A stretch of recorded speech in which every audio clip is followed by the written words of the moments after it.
दोस्तों, रामायण भारत के सबसे प्रसिद्ध ग्रंथों में से एक है। भारत में रामचरितमानस का पाठ पूरी आस्था के साथ होता है। महर्षि वाल्मीकि द्वारा रामायण में भगवान राम की संपूर्ण जानकारी लिखी गई है, लेकिन कुछ लोग भगवान के होने पे ही सवाल उठाते हैं और रामायण को केवल कहानियों से भरी किताब मानते हैं। लेकिन क्या होगा जब हम आपके सामने इसके सत्य होने के सबूतों को बताएंगे, जिसका हर एक सबूत इसके सत्य होने की ओर इशारा करता है। दोस्तों, आज हम वैज्ञानिक अध्ययनों के आधार पर ये सिद्ध कर देंगे कि रामायण में वर्णित घटनाएं पूर्णतया सत्य हैं। रामायण के अनुसार भगवान राम ने अधर्मी रावण को मारकर धर्म की स्थापना की थी। ज्यादातर लोगों का सवाल होता है, क्या भगवान राम वाकई धरती पर पैदा हुए थे? क्या वास्तव में रावण के 10 सिर और 20 भुजाएं थे? क्या हनुमान जी अपनी इच्छा से अपना रूप बदल सकते थे? दोस्तों, आज के इस वीडियो में हम आपको रामायण से जुड़े उन तमाम सबूतों से रूबरू करवाएंगे जिससे राम और रामायण दोनों सच साबित हो जाएंगे। रावण का महल। दोस्तों, लंकापति रावण के महल के अवशेष आज भी मौजूद हैं। ये वही महल है जिसे हनुमान जी ने लंका के साथ जला दिया था। रामायण में लंका दहन को रावण के विरुद्ध राम जी की पहली जीत कही जा सकती है। महाबली हनुमान जी के इस पराक्रम को देखकर वहां के सभी निवासी कहने लगे, सेवक इतना शक्तिशाली है तो स्वामी की ताकत का अंदाजा लगाया जा सकता है। सुग्रीव की गुफा। दोस्तों, आपको जानकर हैरानी होगी कि बाली के डर से सुग्रीव जिस गुफा में रुके थे वो गुफा आज भी मौजूद है। रामायण के अनुसार बाली ने तुदुम्बी नामक राक्षस को मारकर उसका शरीर कुछ दूर फेंक दिया था। हवा में उड़ते हुए तुदुम्बी के खून की कुछ बूंदें मातंग ऋषि के आश्रम के ऊपर गिर गईं। ऋषि ने अपने तप के बल पर यह जान लिया कि ये किसकी हरकत है। फिर क्रोधित ऋषि ने बाली को शाप दिया कि वो कभी भी ऋषि के पर्वत के क्षेत्र में आएगा तो उसकी मृत्यु हो जाएगी। सुग्रीव को राज्य से निकाले जाने पर वो इसी जगह पर आए थे क्योंकि वो जानते थे कि बाली यहाँ नहीं आ सकता। यहीं पे उनकी मुलाकात राम जी से हुई और बाद में राम जी ने बाली का वध किया और सुग्रीव को किष्किंधा का राज्य दिया था। राम सेतु। दोस्तों, राम सेतु को एडम्स ब्रिज भी कहा जाता है। ये चूना पत्थर से बनी श्रृंखला है। भौगोलिक प्रमाणों से पता चलता है कि किसी समय ये सेतु भारत और श्रीलंका को भूमि मार्ग से आपस में जोड़ता था।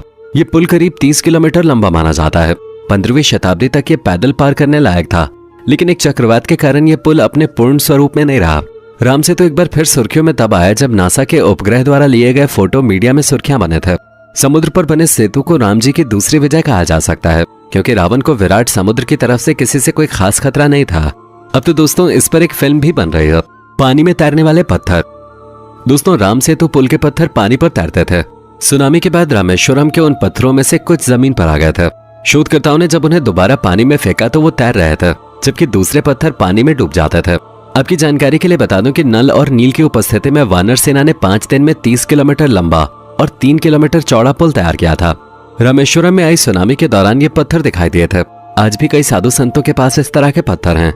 लंका जलने का अवशेष। दोस्तों, रामायण के अनुसार हनुमान जी ने समस्त लंका को आग लगा दी थी, जिसके प्रमाण उस जगह से मिलते हैं। जलने के बाद वहां की मिट्टी काली हो गई थी, जबकि उसके आसपास की मिट्टी का रंग वैसा ही है। रामायण कालीन हवाई अड्डे। दोस्तों, श्रीलंका की रामायण अनुसंधान टीम ने रावण के रामायण काल के 4 हवाई अड्डे खोजने का दावा किया है। पिछले 9 वर्षों से ये कमेटी श्रीलंका के कोने कोने की छानबीन कर रहे थे। यहाँ उन्हें कई जानकारी और अवशेष मिले, परंतु पिछले 4 सालों में लंका के दुर्गम स्थानों की खोज के दौरान रावण के 4 हवाई अड्डे हाथ लगे। कमेटी के अध्यक्ष अशोक केंट का कहना है, रामायण की लंका वास्तव में श्रीलंका ही है। यहाँ उसानगोडा, गुरुलुपोथा, तूतुपुला कंदा और वारियापोला नामक 4 हवाई अड्डे मिले हैं। अशोक वाटिका। दोस्तों, अशोक वाटिका आज भी लंका में स्थित है, जहाँ रावण ने सीता माता को हरण करने के पश्चात कैद कर रखा था। ऐसा माना जाता है कि एलिया पर्वत की एक गुफा में सीता माता को रखा गया था, जिसे सीता एलिया नाम से जाना जाता है। यहाँ सीता माता का एक मंदिर भी है जिसे विरांगटोक कहते हैं, जो वही आंगना से 10 किलोमीटर दूर है। यहीं पर सीता जी का अपहरण कर पुष्पक विमान को उतारा गया था। जहाँ सीता माता को ले जाया गया उस जगह का नाम गुरुलपोटा है, जिसे अब सीतो कोटुआ के नाम से भी जाना जाता है। संजीवनी बूटी पहाड़। दोस्तों, आप सभी संजीवनी बूटी के बारे में तो जानते ही होंगे। जब लक्ष्मण जी को शक्तिबाण लगा था तो इसी बूटी से उनके प्राण वापस आए थे। आपको जानकर हैरानी होगी, आज भी इस जगह ये पर्वत मौजूद है। रामायण में संजीवनी बूटी से लक्ष्मण के प्राण वापस लाने और हनुमान जी द्वारा पहाड़ लाने के बारे में सभी जानते हैं। रामायण में संजीवनी को चमकीली और विचित्र गंध वाली बूटी बताया गया है। संजीवनी पर्वत आज भी श्रीलंका में मौजूद है।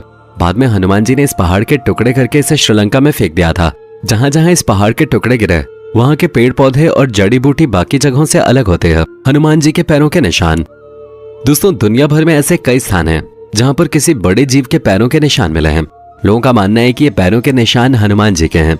बहुत सारे पैर के निशानों के अध्ययन करके वैज्ञानिकों ने इस बात की पुष्टि की है कि ये चिन्ह रामायण कालीन है। श्रीलंका में हनुमान पद चिन्ह। दोस्तों हनुमान जी ने जब सीता जी की खोज के लिए समुद्र पार किया था तो उन्होंने विशाल रूप धारण किया था। फिर वो आकाश मार्ग से समुद्र पार करके श्रीलंका पहुंच गए थे। ऐसा कहा जाता है कि जहां उन्होंने पहले कदम रखे वहां उनके पैरों के निशान बन गए। ये निशान आज भी वहां मौजूद हैं। कुनेश्वर मंदिर। दोस्तों रावण भगवान शिव जी की पूजा करते थे। उसने भगवान शिव के लिए यह मंदिर बनवाया था। ये इकलौता मंदिर है जहां भगवान से ज्यादा उनके भक्त रावण की आकृति बनी हुई है। इसी मंदिर में बनी एक आकृति में रावण के 10 सिरों को प्रदर्शित किया गया है, जो बताता है कि रावण के 10 सिर थे। पंचवटी।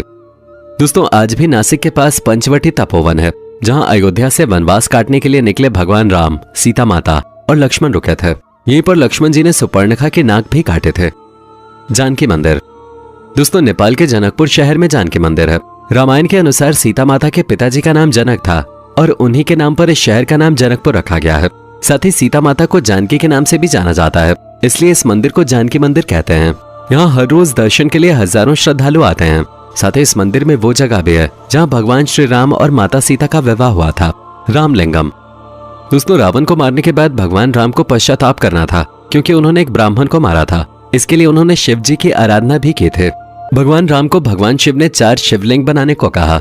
एक रेत का शिवलिंग सीता माता ने बनाया, 2 शिवलिंग हनुमान जी कैलाश से लेकर आए थे और एक शिवलिंग भगवान राम ने स्वयं अपने हाथों से बनाया था, जो आज भी इसी मंदिर में स्थित है। इसलिए इस जगह को रामलिंगम कहते हैं।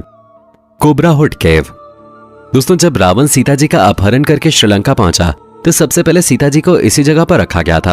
आपको ये जानकर हैरानी होगी कि इस गुफा पर हुई नक्काशी रामायण समय की मानी जाती है, जो इस बात का सबूत देती है कि रावण ने सीता माता का अपहरण करके उन्हें सबसे पहले यहीं लाया था। हनुमानगढ़। दोस्तों रामायण के अनुसार जब सीता माता का अपहरण हुआ था तो राम जी की मुलाकात हनुमान जी से हुई। उसके बाद हनुमान जी हर रोज एक स्थान पर श्री राम का इंतजार किया करते थे। आज उस स्थान को हनुमानगढ़ी के नाम से जाना जाता है। रामायण में भी इसका उल्लेख किया गया है। ये स्थान दोस्तों अभी भी अयोध्या के पास है। लेपाक्षी मंदिर। दोस्तों जब रावण सीता माता का हरण करके ले जा रहा था तब जटायु ने रावण को रोकने की बहुत कोशिश की थी, लेकिन वो अपनी इस कोशिश में सफल नहीं हो पाए। रावण ने उन्हें मार गिराया, लेकिन जहां जटायु गिरे थे आज उस जगह को लेपाक्षी मंदिर के नाम से जाना जाता है। विभीषण का महल। दोस्तों रावण की मृत्यु के बाद राम जी ने लंका का राजपाट विभीषण के हाथों सौंप दिया था, जिसके बाद विभीषण ने कलनिया नदी के करीब एक महल का निर्माण करवाया था, जिसका सबसे बड़ा सबूत हाल ही में मिला था। शोधकर्ताओं की एक कमेटी जब वहां पर जांच कर रहे थे तब वहां पर महल के बहुत सारे अवशेष मिले हैं, जो ये सबूत देते हैं कि यहाँ विभीषण का महल था। दोस्तों रामायण को पूरा ध्यान लगाकर पढ़ें और साफ सफाई का विशेष ध्यान रखें।